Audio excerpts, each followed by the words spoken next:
time. Everybody in the audience that's watching can vote in the comments. That's going to be the opener. Does Degly's hair look okay? Is the opening salvo for anybody watching? No, I think we're live now, Jason. So you called this meeting of the hodgepodge of idiots together. I Yeah. sure would love for you to kick off the why and what we're doing here, man. So after the beard shave last year, Does Degly's hair look okay? I'm getting somebody's audio. So after the beard shave last year, I kind of approached you, I think Matt, and asked you to ride this ride with me. This is a ride. I think this will be my 10th total year doing it. I haven't done it for probably 6 years, and I've never done the 100 for it. So, but it's a cause that I've supported for a long time. I actually have an aunt that had MS. She actually passed during COVID, so I was not. She won't obviously see us do this, but it's been important to me. And then I think you kind of took it and kind of ran with it and recruited a couple more As volunteers, and we're kind of where we're at now. Awesome, man. So, I want to do this. What we're obviously here to do is try to move these bars at the top of our pages, right? We would love to have you help donate. It'll be live. We'll actually see it. So if you're watching this, I'm going to stream a link down here at the bottom for you to go and donate to our page specifically. Mm-hmm. But we're going to kind of talk through everybody's why, how we got here. We're trying to raise money for MS. And this is actually my second Bike MS ride this year. In fact, back there on my background is my bib number, and this is going to be my shtick this year. I'm probably going to do 4 of these. But the one I did in Dallas, Texas was monstrous, and it makes me get into this simple question. I'm going to ask each of you to go through and answer this. And each one of you were part of this for me before in this, and Degly, you've joined us for this as well. And so what are your thoughts on whether you're going to finish the 100 miles? Now, this is 100 miles at 10 miles an hour. That would be 10 hours on a bicycle seat. This is 100 miles. Jason, what do you think your chances are of finishing this? I think you're cheating here, but that's the first question. This will be my, I think, 6th 100-mile ride, so I am fairly confident I will complete it. Sure. As long as we can do it at a reasonable pace, because my limiting factor is, I think you are starting to realize, is actually butt on seat time and not actually legs. My cardio will hold up. My legs will hold up. They will hurt at the end of the day. They will hurt. Right. But the butt on seat time tends to be where all fall apart. Yeah, 100%, right? So that's the first piece, is you think you're going to finish. Now, you're not counting on Wes putting a stick in your front tire. I think he and I were having something. Maybe I'm saying too much here. Oh, you're going to actually make the meme? Yeah, man, 100%. It'd be so funny. I have to put the stick in my own tire. Wes, what do you think your chances are of you succeeding this 100-mile ride? Or you're doing something maybe a little different with us, Well, he right? could do the virtual. There is a virtual option. I'm going to have to do it with you guys in spirit. I do ride a lot now. I've just gotten into biking maybe 8-9 months ago. And so I try to do, at least 30 miles every Saturday. And so I'm with you, Jason. Like, I think the butt on seat, once I hit that 2-hour mark, that's where I really start to fall apart and hurt. So if I were doing this with you in person, I'm not sure I could make it the 100. I'm just going to go ahead and call it out and say it, because I'm too new for this. The most I've done in one fell swoop is 45, maybe. So 50 would really, 100 would be pushing it. Yeah. Well, we just got $50. So if we do that math, every time Wes speaks about 6 minutes, $50 rolls in donations. Okay. So Wes, you got 24 hours in you, bro. I think your golden voice will do this for us. But let's make it happen. All right. So basically, maybe in spirit, but not actually there riding with us, which I appreciate. And we've got a jersey for you as well, obviously. But let's go down on the bottom right. Adam, listen, man. This question came from your and my conversation, and you're just now riding, correct? So tell me your answer on whether you think you do the whole 100 with us and we power you through, or do you think you fail, or what's your thoughts on that, man? So I like big challenges and big, hairy, audacious goals. What I love about you. You introduced that with the beard shave last year. So with that energy, I figured when we were talking about it, let's give it a shot, right? Sure. So will I finish the 100 miles? Probably not, because my amount of bike miles that I could say I've ridden last year at this time was 0. Sure. So this has been a challenge for me to not only get myself in shape a little bit, try to build some discipline around that, but push myself to be a little bit better than I was yesterday. So if I can get half 100 miles, that's more than I did last year. That's more than I did at Christmas. So my challenge on that front is just see how far I can go safely and responsibly, of course. If I can get closer to that 100 miles, awesome. And if I don't, well, I still did something. Yeah, man. Yep. Well, I'm doing my best not to break into cybersecurity analogies because that's kind of my jam, right? But iterative improvement over time is really what it's all about, isn't it? So I love it. I would say, and when we really get into this, if you can suffer well, then the rest of itself works out, right? And I think that's kind of the point of once you get past that 50 miles, I would say I'm putting in a counter vote. I'll say it right here on stage. I actually believe Adam will succeed at this. And I believe you will probably surprise yourself in what you are capable of, which is a really interesting part about this phenomenon. And I was hoping my wife would be able to join me on this and she might pop in, but I've got a story to tell about that as well. So let's go down. Degly, no fair, because this is probably the fastest dude I've watched ride from a lot of elevation, and Ohio is very flat. So I'm thinking I know the answer, but Degly, what are your thoughts on it? Well, man? You gonna make it? And in full disclosure, the most I've ridden in one shot in one day is about 50 miles. But I think I'm pretty confident that we're going to complete the 100 miles, all of us, because when you're riding in a team with a bunch of other people, it's a lot easier than riding by yourself. Hi, Kat. The better half's here. Now the donations are going to come pouring in. Right. They like her much more than me. So I think that we're all gonna be able to do it because I agree. We're working we'll be working as a team, and the ride it won't feel as long or as tough because again we're in a group. Yeah. 100%. This is great. So, Adam, I'm probably obligatorily just going to have to ride loops around you at the end going, it's the eye of the tiger. Anyways, it's terrible. I might even sing it. You never know. So, all right. I think we're going to just break out into song while we're riding. Last two. I may. You never know. I've whistled before for a long time. Okay, so let's break in. We just got another $100 donation, or another 50, I think, just came in. So another $50 donation for the team. Wes for awesome. Dictator. We're doing it. Very awesome. So let's go ahead and get to you, Mr. Tom, brother. Why don't you tell me, what are your thoughts? You're in a recumbent bike. I'm cheating. 100 miles with tiny wheels that have to go many more times around than mine do to do the same distance. Actually, we're riding tricycles, right, Tom? That I would pay to see, 100%. So I feel like I'm cheating because I can definitely stay on a bike long with more comfort. But I've only done a metric century. I have not done a whole full 100 actual miles in a day. It's mostly because I pace slow out of just not being pushed to go fast. So I'm excited to be pushed. I've been working on it. I actually slapped some newer, higher pressure, less comfortable tires on my bike, lower that rolling resistance. I'm going to take all the touring gear I have off of my bike. So I've been practicing like that. I got to keep up with Jason because for sure. The guys, it's going to be challenging to keep up on the road bikes because the recumbent's still a little heavier, but at least I'll have the comfort with me. Well, and if you think about it, either of you or Adam that find yourself tired, we've already agreed to put the 2x4 and the plywood on the back of Degly. We could probably just as easily put some eyelets and hook them up, right? We could drag you a few hundred, yards or so, right? Wait, hold on. Can we get a pedal pub? Hey, can we do 100 miles on a pedal pub? Like people could take naps, right? Have you ever been in one? Yeah, we can't. I don't even think we could do 20 miles on a pedal pub if you've ever been on one. It would kill you, no doubt. But you know what? If we raise $100,000, we'll ride a. Oh no, that's not good. That's happened to me before. We got to watch that. Yeah. All right, babe. This is my wife, Kat. Kat rode already in one. So based on your experience of the 60 mile and the 50 mile we did in 2 days, what is your thought of whether you finished the 100 miles with us in our 8-ish hours that we hope to do it? I definitely want to stay behind and keep riding with y'all and keep up and just be able to do all that. But I also want to make sure we take enough breaks. Because that definitely helps. Make sure Jason's already said he's going to be the break czar. Like Jason's already like, we're in and out in 6.3 minutes per break. No.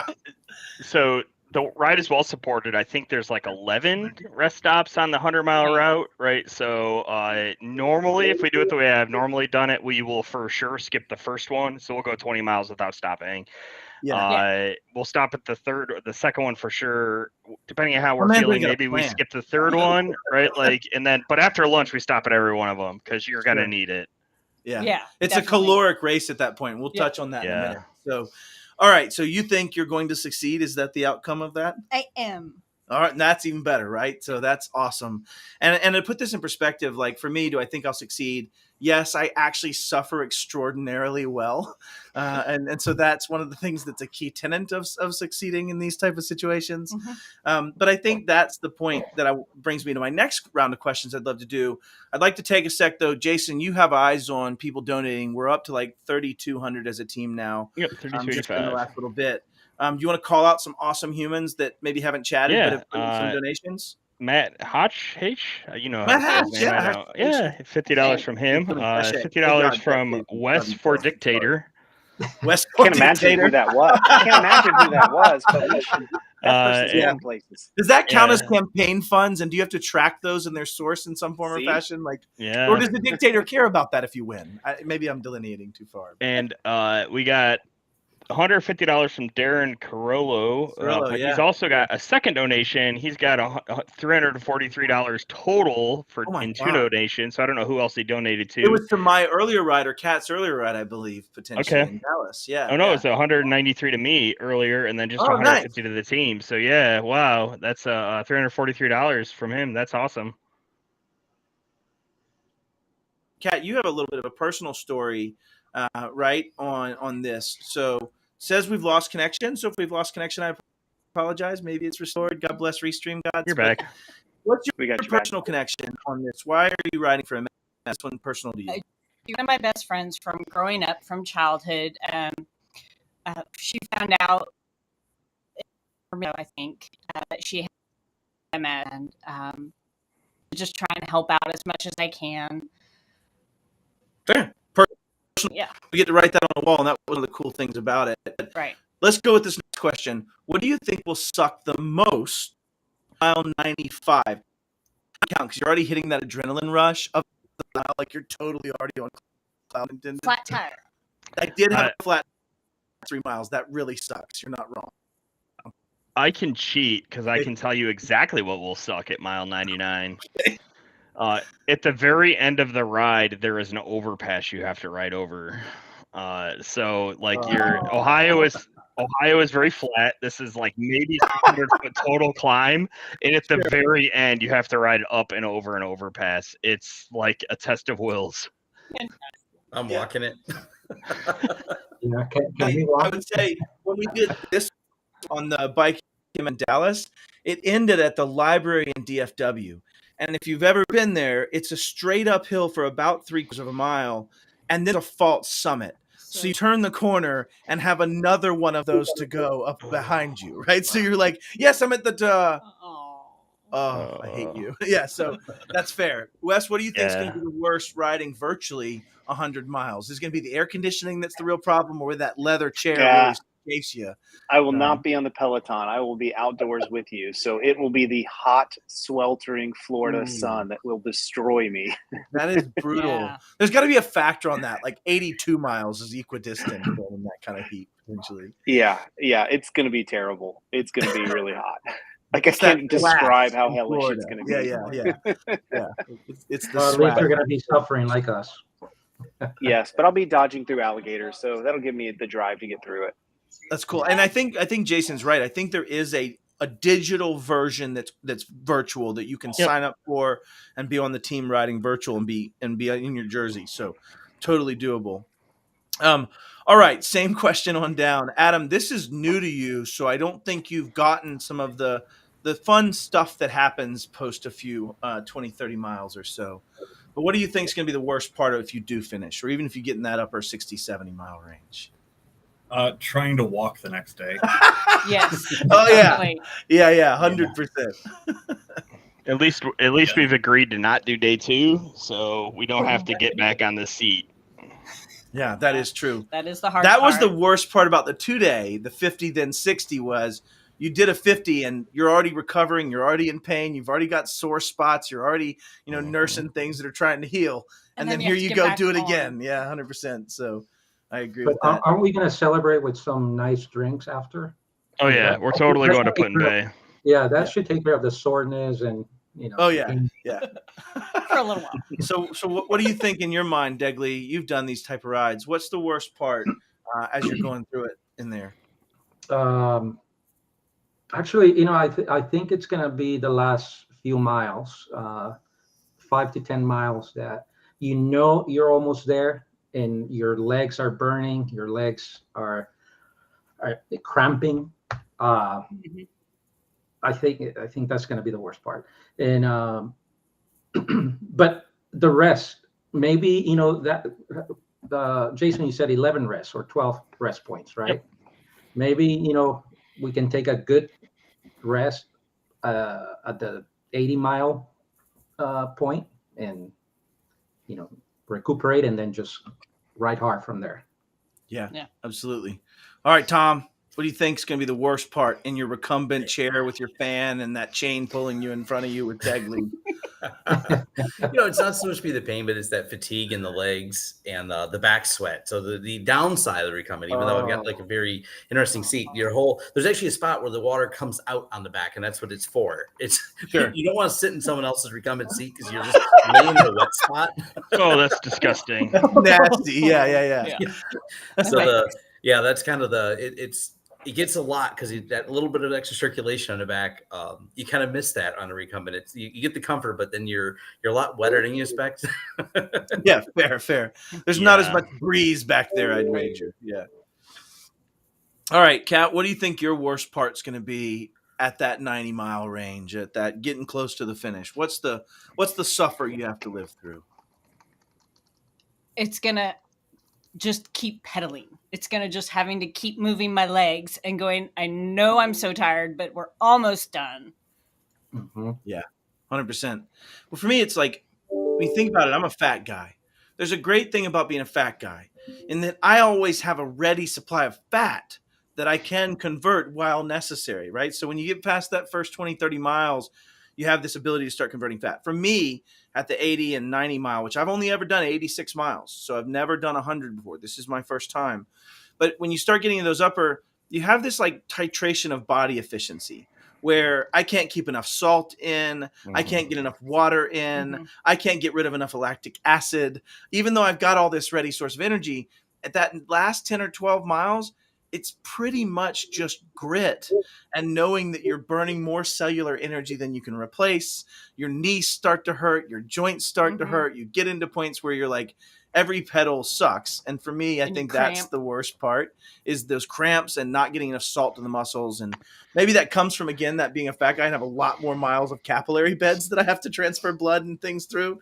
But certainly for me, it's going to be that degradation of body function that starts to get really interesting, which is why that adrenaline feels so good at the end, that high as you get that dopamine shot at the end of finishing. When you go through that, we did it in our last one. I rode with Team Never Alone, which I will say Team Never Alone didn't raise near as much money as we've already risen at this point. We're at $3,284.99. But we all finished at the same time. In fact, that was their whole premise is, if Kat's going to be the one that's behind right now, we're going to stop. If Matt's going to be the one that's behind right now, we're going to make sure we finish as a group. And Adam, I think that's kind of the point for you too, is even though Jason and I really want to hit 15, 16 mile an hour average and reduce our time in the seat, I would wager that we're going to stay as a group. We're going to ride this thing together and we're going to finish that finish line together. So we have one big picture of these ugly bearded fellas, and Tom, it counts. I mean, mostly. So. Well, but I was going to get you a fake one. Oh, yeah, it was going to be great. No, but we're getting this back together and doing something charitable. So if you watch this replay, or if you come in and have something else that you want to do, please donate for us. Please help us out. We won't obviously see it go up there, but we'll be monitoring it and thanking you and really appreciate all you do. Any closing thoughts from anybody, or anybody have a topic we want to kick around? But really, it's just trying to get this on everybody's radar that this is what we're doing. No, Gatorade is your friend, and mojitos at the end. We'll consume a non-zero amount of mojitos. Non-zero amount of certain vector. I'm actually thinking of taking a box of goo. I don't know if you guys use goo. Oh yeah. I like the hammer, the Cliff blocks. Those are my. Oh yeah. And the gels with the Cliff blocks with caffeine. I like to do those alternating throughout. Those are huge. Yeah, for sure. And then I usually carry 2 water bottles. One will have water. The other has Gatorade. They have Gatorade at every stop. Yeah. I got the Tom Lawrence experience. I wore a backpack on the last 60 and 150 mile ride, the 110. And I wore like a water bag, and I was like, this is going to be great. Except for that giant river of sweat running down the back of your backside, right? It's not as pleasurable as one would experience. You know, I may actually take some, for the starting point, I may make my some of my world famous scones. Oh man, give us some energy at the beginning. I can't have scones, but I can watch y'all eat it, and then maybe just bring me sugar in a little bag. That'd be perfect. Like, you know, fill in there. Sugar or cocaine, one or the other. What, you know, get us over the finish line. That's the mantra here. You know, whatever it takes, boys. Yeah. Well, thank y'all for doing this. This is a really cool thing, Wes. I'm interested to see how your virtual ride goes. Thank you for being here and supporting us and driving this forward, and you and CyberFox, you know, allowing you to come spend a little time and do it. So appreciate everybody. Anytime, brother. Yeah. Can't wait to show off the jerseys we got ordered, and we'll talk By to the you way, after. Have they been shipped yet? Or June 18th arrival date, they're saying. So nice. They got about 3 weeks left. Yep. That means they can mess up one whole week, and we're still good and wearing jerseys. So it's good. All right, y'all. Thank y'all so much. We'll see you later. Thank you. Right. See you, everyone. Yep.